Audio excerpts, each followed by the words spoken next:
അസ്സാം വലൈക്കും. ഇന്നൊരു ന്യൂ ഇയർ ബിരിയാണി കഥ കേട്ടാലോ? ന്യൂ ഇയറിന് കൂടെയുള്ളവരെല്ലാവരും കൂടെ എനിക്ക് വലിയൊരു ടാസ്ക് തന്നു, ബിരിയാണി ഉണ്ടാക്കി കൊണ്ടുവരാൻ. സാധാരണ നമ്മൾ വെളിയിലാണ് കൊടുക്കാറ്. ഈ വട്ടം എന്നെ വിശ്വസിച്ച് എൻ്റെ കൂട്ടുകാർ എന്നെ ഏൽപ്പിച്ചു. അപ്പോൾ നമുക്ക് ആദ്യം ചെയ്യുന്നതിലോട്ട് പോവാം. ഞാൻ തലേദിവസമേ ചിക്കനെല്ലാം വാങ്ങിച്ചു, 31-ാം തീയതി എല്ലാം വാങ്ങിച്ച് കഴുകി റെഡിയാക്കി. അതിലോട്ട് 3-4 ടീസ്പൂൺ മുളക് പൊടി, കുറച്ച് മല്ലിപ്പൊടി, മഞ്ഞൾപ്പൊടി, ഗരം മസാല, കുറച്ച് എണ്ണയും കൂടി ഒഴിച്ച് നന്നായിട്ട് മിക്സ് ചെയ്ത് നാരങ്ങാനീര് ഒഴിച്ച് ഞാൻ ചിക്കൻ മാരിനേറ്റ് ചെയ്ത് വെച്ചിരുന്നു. അപ്പോൾ പിന്നെ 1-ാം തീയതി എനിക്ക് ഉച്ചയ്ക്ക് പോയാൽ മതിയല്ലോ. അപ്പോൾ അതിന് മുന്നേ എല്ലാം റെഡിയാക്കാം എന്നുള്ള പ്ലാനിലാണ് ഇതെല്ലാം ഇങ്ങനെ ചെയ്ത് വെച്ചത്. ഇഞ്ചിയും വെളുത്തുള്ളിയും കൂടി ഇട്ടിട്ടുണ്ട് കേട്ടോ. അപ്പോൾ നന്നായിട്ട് മിക്സ് ചെയ്ത് മാരിനേറ്റ് ചെയ്ത് വെച്ച് കഴിയുമ്പോൾ അത്രയും നേരം ഫ്രിഡ്ജിൽ ഇരുന്ന് കഴിയുമ്പോൾ നല്ലപോലെ ചിക്കൻ്റെ അകത്ത് മസാലയൊക്കെ പിടിക്കാൻ വേണ്ടിയിട്ടാണ് അങ്ങനെ വെച്ചത്. പിന്നെ എനിക്ക് ജോലി എളുപ്പമാവാൻ വേണ്ടിയിട്ടും പിറ്റേ ദിവസം രാവിലെ ഞാൻ നേരത്തെ എണീച്ചു. എന്നിട്ട് അമ്മ എല്ലാം ഉള്ളിയും ചെറിയ ഉള്ളിയൊക്കെ ഒന്ന് തൊലിയൊക്കെ കളഞ്ഞ് വെച്ചിട്ടുണ്ടായിരുന്നു. അപ്പോൾ വേഗം എണീച്ച് അതെല്ലാം അരിഞ്ഞ് ഞാൻ സവാള ആദ്യം വറുത്തു. അപ്പോൾ ഇതിൻ്റെ ഇടയ്ക്കൊരു സംഭവം ഉണ്ടായി കേട്ടോ. അപ്പോൾ സാധാരണ ഗ്യാസ് അടുപ്പിൽ നമുക്ക് വെക്കുമ്പോൾ ഇത് പെട്ടെന്ന് നമുക്ക് വെന്ത് കിട്ടത്തില്ല. അപ്പോൾ ഞാൻ വേറെ ഒരു സിംഗിൾ അടുപ്പ് കസിൻ്റെ അടുത്തു നിന്ന് വാങ്ങിച്ചിട്ടാണ് ഇത് ചെയ്തത്. ആ സമയത്ത് ഗ്യാസ് മാറ്റി വയ്ക്കാൻ പോയപ്പോൾ റെഗുലേറ്റർ എൻ്റെ കാലിൽ വീണായിരുന്നു. നമ്മളപ്പോൾ മൈൻഡ് ചെയ്തില്ല ഇതിൻ്റെ ഇടയിൽ. അപ്പോൾ നമുക്ക് നേരെ റെസിപ്പിയിലോട്ടൊന്നുകൂടെ പോവാം. അപ്പോൾ ഞാൻ ആ സവാളയൊക്കെ ഈ ഉരുളിയിൽ വറുത്തെടുത്തു. അതിൽ തന്നെ ആ എണ്ണയിൽ തന്നെ ചിക്കനും വറുത്തെടുത്തു. ചിക്കൻ ജസ്റ്റ് ഒന്ന് മൂപ്പിച്ചെടുത്താൽ മതി, ഒരുപാടൊന്നിട്ട് വറുക്കുകയൊന്നും വേണ്ട. ചിക്കനൊക്കെ വറുത്തെടുത്തതിന് ശേഷം നമുക്ക് സവാള നല്ലപോലെ വഴറ്റിയെടുക്കാം. ഇതിൽ എത്ര സവാള ഉണ്ടെന്നൊന്നും കണക്കില്ല, നമ്മുടെ ഒരു ഊഹം വെച്ചിട്ടാണ് ഞാനിത് ചെയ്തത്. അങ്ങനെ റെഗുലേറ്ററൊക്കെ കാലിൽ വീണ് അതൊന്നും മറന്ന് ഞാൻ ഈ പരിപാടിയിൽ ഇങ്ങനെ ആസ്വദിച്ച് നിൽക്കുകയായിരുന്നു കേട്ടോ. അപ്പോൾ ഇഞ്ചിയും വെളുത്തുള്ളിയൊക്കെ ഇട്ടായിരുന്നു. വീഡിയോ ഒക്കെ ഒന്ന് കറക്റ്റായിട്ടൊന്നും എടുക്കാൻ പറ്റില്ല, ഈ ജോലിയും തീരണം. അപ്പോൾ മാക്സിമം എന്നെക്കൊണ്ട് പറ്റുന്ന രീതിയിലൊക്കെ എടുത്തിട്ടുണ്ട്. ഇഞ്ചിയും വെളുത്തുള്ളിയൊക്കെ നന്നായിട്ട് വഴണ്ടതിന് ശേഷം ഇതിലോട്ട് ഞാൻ തൈര് ഒഴിക്കുന്നുണ്ട് കേട്ടോ. അത് ഈ വീഡിയോയിൽ കിട്ടിയിട്ടില്ല.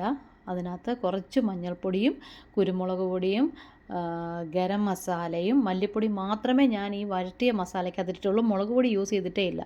വറുക്കുന്ന സമയത്ത് മാത്രമേ മുളക് പൊടി ഇട്ടിട്ടുള്ളൂ കേട്ടോ. അതെല്ലാവരും ഓർത്തോണം. മുളക് പൊടി നമുക്ക് ഈ വഴറ്റുന്ന മസാലയ്ക്കകത്ത് ആവശ്യമില്ല. ഇത് വിട്ട് നന്നായിട്ട് വഴറ്റുക.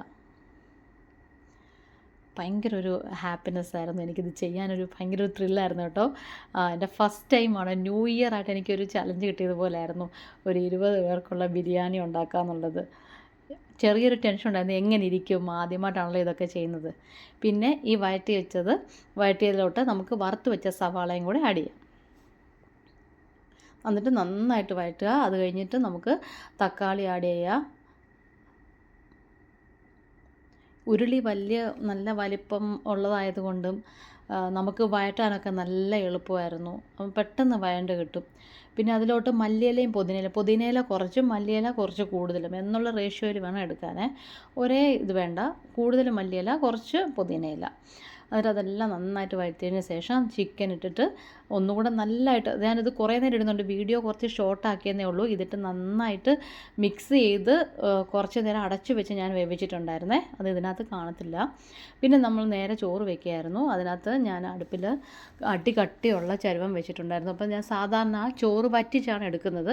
അതുപോലെ തന്നെയാണ് ചെയ്തത് കേട്ടോ. 3 കിലോ അരിയായിരുന്നേ. അപ്പോൾ 12 ഗ്ലാസ് അരിക്ക് 24 ഗ്ലാസ് വെള്ളം ഞാൻ തിളപ്പിച്ച് വെച്ചിട്ടുണ്ടായിരുന്നു. ആദ്യം കുറച്ച് നെയ്യ് ഒഴിച്ച് ബാക്കി കുറച്ച് റിഫൈൻഡ് ഓയിലും കൂടെ ഒഴിച്ചു.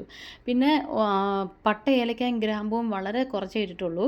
അതിലോട്ട് നമ്മൾ കഴുകി കുതിർത്ത് ഊറ്റി വെച്ച അരി ഞാൻ ഒന്ന് വറുത്തെടുക്കുന്ന പോലെ, ഒരുപാട് വറുക്കൊന്നും വേണ്ട, ജസ്റ്റ് അതിനകത്തുള്ള വെള്ളമയം ഒന്ന് പോകുന്നിടം വരെ ഒന്ന് വറുത്തെടുത്തിട്ട് അതിലോട്ട് തിളച്ച വെള്ളം ഒഴിക്കുകയായിരുന്നേ. ഒഴിച്ച് കറക്റ്റ് ഉപ്പൊക്കെ പാകത്തിന് ഉപ്പുണ്ടോ എന്ന് നോക്കിയിട്ട് ഒന്ന് നല്ല വരുമ്പോൾ ഒന്ന് തിളച്ചതിന് ശേഷം നല്ല അടച്ചു വെച്ച് ചെറിയ തീയിലിട്ട് വേവിക്കുകയാണ് ചെയ്തത്. അപ്പോൾ നമുക്ക് കറക്റ്റായിട്ട് ആ കറക്റ്റ് വെള്ളത്തിൽ നല്ലതായിട്ട് വെന്ത് കിട്ടും. അപ്പോൾ ചോറ് കറക്റ്റ് പാകമായിരുന്നു, നന്നായിട്ട് വെന്ത് കിട്ടിയിട്ടുണ്ട്. എന്നിട്ട് ആ 3/4 ഭാഗം ചോറ് മാറ്റിയിട്ട് അതിൽ കുറച്ച് നെയ്യ് ഒഴിച്ച് ബാക്കി ഫുള്ളും ചിക്കൻ ഞാനിട്ട് ഒറ്റ ലെയറേ ഇട്ടിട്ടുള്ളൂ കേട്ടോ. ചിക്കൻ ഇട്ടിട്ട് ബാക്കി ചോറിട്ട് നന്നായിട്ട് അമുക്കി വെച്ചിട്ട് പിന്നെ ഈ വറുത്ത് വെച്ച ഗാർണിഷ് ചെയ്യാൻ വെച്ചിരുന്ന സവാളയില്ലേ അതിനകത്ത് പുതിനയിലയും മല്ലിയിലയും അണ്ടിപ്പരിപ്പും കിസ്മിസും എല്ലാം ഇട്ടിട്ട് കുറച്ച് ഗരം മസാലയും കൂടെ നന്നായിട്ട് മിക്സ് ചെയ്തു. ആ ഒരു മിക്സ്ചറാണ് ഇതിലോട്ട് മണ്ടയിലിട്ടത് കേട്ടോ. കുറച്ച് ഗരം മസാല ഉണ്ടായിരുന്നേ. പിന്നെ ഒരു പൈനാപ്പിൾ കുഞ്ഞതായിട്ട് അരിഞ്ഞ് കട്ട് ചെയ്ത് ഒരു 1/4 ഭാഗം കട്ട് ചെയ്ത് ഇട്ടിട്ടുണ്ട്.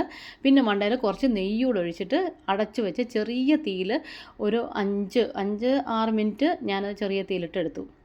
പിന്നെ സലാഡൊക്കെ ഉണ്ടാക്കിയിട്ടുണ്ടായിരുന്നു. ഇതിന് എന്നെ ഒരുപാട് സഹായിച്ചത് എൻ്റെ അമ്മയാണ്.